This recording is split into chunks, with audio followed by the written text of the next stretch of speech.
السلام علیکم ورحمۃ اللہ وبرکاتہ۔ جی دوستو، کیا حال ہے؟ امید کرتا ہوں آپ سب خیریت سے ہوں گے۔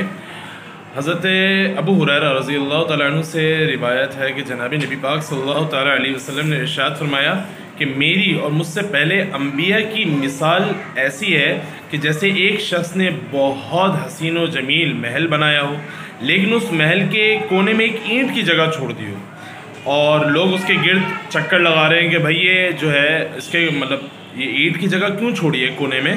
تو حضور جناب نبی پاک صلی اللہ تعالیٰ علیہ وسلم نے ارشاد فرمایا کہ اس کونے کی جو اینٹ ہے نا وہ میں ہی ہوں، اور میں ہی نبیوں کے سلسلے کو ختم کرنے والا ہوں۔ اور یہ والی جو حدیث ہے، یہ حدیث بخاری میں بھی موجود ہے، مذکور ہے، اور مسلم شریف میں بھی مذکور ہے۔ بخاری جلد 1 میں اور صفحہ نمبر جو ہے وہ 501 ہے، اور مسلم کی جلد 2 میں اور صفحہ نمبر 248 میں یہ حدیث مذکور ہے۔